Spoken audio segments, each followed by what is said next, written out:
للہ رب العالمین۔ سب سے پہلے ہم شروع کریں گے وقف کے سلسلے میں۔ وقف کیا ہے؟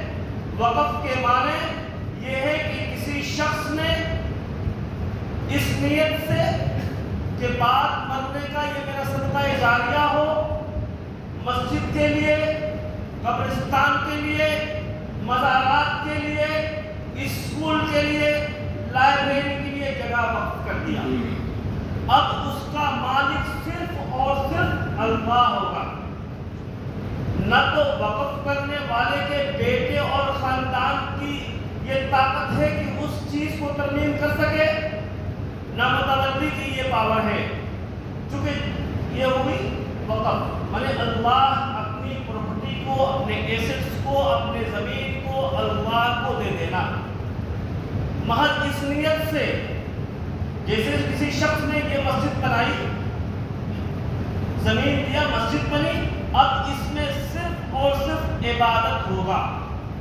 اب کسی کی طاقت نہیں ہے، نہ امام صاحب کی، نہ اراکین کمیٹی کی، اور نہ ہی محلے والوں کی کہ اس میں کوئی لائبریری قائم کرے یا اسکول قائم کرے۔ اب یہ تا قیامت کیا رہے گا بھائی؟ مسجد رہے گی نا۔ تو یہ ہے وقف۔ اور آپ لوگ جو نمازیں پڑھ رہے ہیں اس کا ثواب اس شخص کو مل رہا ہے، کیونکہ بعد مرنے کے ہمارے تمام اعمال بند ہو جاتے ہیں۔ اب جو وقف کیا ہے اس کا مالک اللہ ہوگا۔ اگر یہ ایک بات سمجھ میں آئی، یہ ہے وقف۔ وقف بائی یوزر، وقف بائی یوزر یہ ہے کہ جس شخص نے جس مقصد کے لیے جگہ کو وقف کیا ہے اس میں وہی کام ہوگا۔ اگر کسی شخص نے وقف کی جگہ کو کہ اس سے جو بھاڑا اٹھے گا وہ غریب، یتیم، مساکین، مزدور، لاچار، بیواؤں پہ خرچ ہوگا تو وہی ہوگا، اب اس میں کوئی دوسرا چیز نہیں ہوگا۔ دوسری یہ ہے کہ کسی نے ہاسپٹل بنایا، آج سرکار کا ارادہ بالکل ٹھیک نہیں ہے، ہم آپ کو جگانے کے لیے آئے ہیں، آپ کو نالج پڑھانے کے لیے آئے ہیں، چونکہ آنے والا کل جیسا کہ آپ نے دیکھا ہے کہ وہ کیا کہتے ہیں، وہ طلاق ثلاثہ کا جو معاملہ تھا وہ پاس ہو گیا، پتہ ہے نا آپ کو؟ اچھا یہ کیسا قانون ہے؟ مذہب ہمارا، شریعت ہماری، ہم کتنی بیوی رکھیں، کتنی کو نہیں رکھیں، کب نکاح کریں، کہاں نکاح کریں، مذہب ہمارا ہے، معاملہ ہمارا ہے، آپ تنگ آنے والے کون ہوتے ہیں؟ لیکن آپ کی خاموشی نے طلاق ثلاثہ کے بل کو پاس کر دیا، آپ کی خاموشی نے، آپ کی ڈپلومیسی نے، آپ کی سست روی نے آپ سے آپ کی مسجد چھین۔ آج ہماری بابری مسجد بہت اس لیے چلی گئی کہ ہم نے بزدلی کا مظاہرہ کیا۔ آپ نے کسان آندولن سے نہیں سیکھا، جو بل 3 بل پاس کروا رہے تھے کسان آندولن، 1 سال 13 مہینہ مسلسل دھرنے میں بیٹھے رہے، پوری دلی کو ٹھپ کر دیا، پورے ہندوستان کو ٹھپ کر دیا، 761 آدمی اس میں مارے گئے، آخرکار سرکار کو گھٹنے کے بل آنا پڑا۔ آپ کے گھر میں اگر کوئی گھس جائے، قبضہ کرنے کی کوشش کرے تو حتی الامکان اپنی طاقت، اپنی بساط پر کوشش کرے کہ اس کو گھر کے باہر کے نکال دے۔ لیکن آئے دن مسجدوں کو توڑا جا رہا ہے، مدرسوں کو مسمار کیا جا رہا ہے، قرآنیں چلائی جا رہی ہیں، ٹرین میں بچوں کو پھینکا جا رہا ہے، 3 شخص کو گولی مار دی جا رہی ہے، موب لنچنگ کی جا رہی ہے، ہماری ماں اور بہنوں کے دامنے بھونکل رہتے ہیں۔ ہم ان کو اس لائق نہیں رکھیں گے کہ اسے زمین میں دفنایا جائے، بلکہ اس کا منشا یہ ہے، اس کا مقصد یہ ہے کہ آپ کو جلانا پڑے گا۔ اگر آپ کے قبرستان چلی جائے، مسجدیں چلی جائیں، اسکول چلی جائیں تو کیا ہوگا آپ کا حال؟ کیا آپ نے روکے والوں سے سبق نہیں لیا؟ سب سے پہلے اسے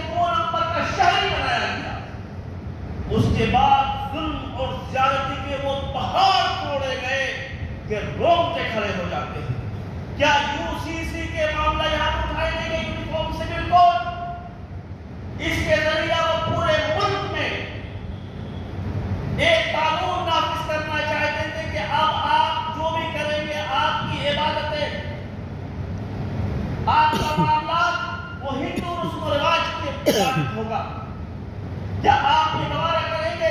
یقین مانے ایسے حالات ہو رہے ابھی ایک ہفتے قبل کی بات ہے، لوگوں نے عشاء کی نماز پڑھ کے گئے اور صبح میں جب آیا تو کہا کہ مسجد کی کاغذ نہیں ہے، اس لیے اسے نیست و نابود کر دیا گیا مسجد کو۔ ایک بات اور بتا دیتا ہوں کہ پہلے ہمارے یہاں یہ ہوتا تھا کہ وقف ٹرائبیونل ہوتا تھا، جو اسٹیٹ پہ جو ہے اس کو بولتے ہیں وقف بورڈ، اسٹیٹ کے بورڈ کو، اور سینٹر کو بولتے ہیں وقف کونسل۔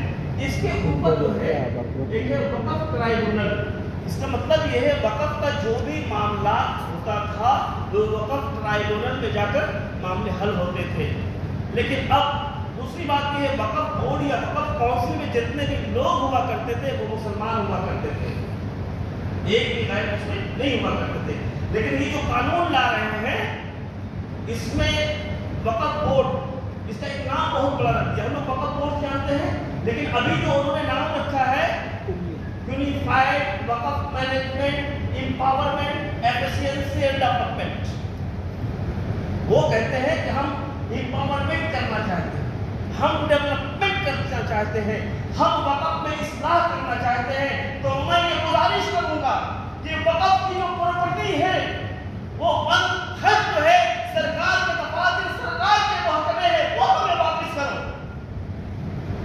آپ ہماری اصلاح چاہتے ہیں، یہ کیسی اصلاح ہے کہ وقف بورڈ میں، وقف کونسل میں آپ زیادہ تر ہندوؤں کو لا کر شامل کریں گے؟ وہ بیچارے ہماری شریعت کو کیا سمجھتے ہیں؟ دوسرا یہ ہے اب ہماری جو معاملات ہیں وہ سپریم کورٹ اور ہائی کورٹ میں بھی جا سکتا ہے، وہاں پہ فیصلہ کرے گا۔ ڈسٹرکٹ مجسٹریٹ اور کلکٹر آئے گا اور کہے گا کہ اس کا ڈاکومنٹیشن دکھاؤ، اگر آپ کا ڈاکومنٹیشن نہیں ملا تو یہ کہہ دیا جائے گا کہ سرکاری جگہ ہے، اس کو ملیمیٹ کر دیا جائے گا۔ تو کیا آپ اس کے لیے تیار ہیں کہ مسجدوں کو مٹا دی جائے؟ کبھی نہیں، کبھی نہیں نا۔ تو اس کے لیے اپنے اندر عزم، حوصلہ، شجاعت، بہادری کی ضرورت ہے۔ ہم صرف نمازی نہ رہیں بلکہ غازی بھی رہیں، غازی بنیں۔ اور جب آپ کے امام صاحب آپ کو آواز دے، آپ کھانا چھوڑ کر، بیوی چھوڑ کر، بچوں کو چھوڑ کر آپ کو نکلنا ہوگا، کیا آپ تیار ہیں؟ انشاءاللہ۔ دوسرا یہ ہے کہ ہم مہذب قوم ہیں اور بھارتیہ قوانین کے ماننے والے لوگ ہیں۔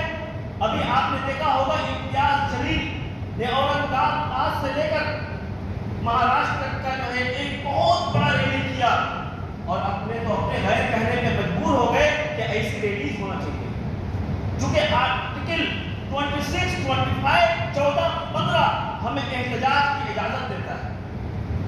تو لہذا آپ لوگوں سے گزارش کریں گے، جی وقت زیادہ ہو گیا بولنے کے لیے ہے، تو میں آپ سے گزارش کریں گے جب آل انڈیا مسلم پرسنل بورڈ، ہم اپنے طرف سے کچھ نہیں کہہ رہے ہیں، سب آل انڈیا مسلم پرسنل بورڈ ایک نمائندہ تنظیم ہے جو اس چیز کو ڈیل کر رہی ہے۔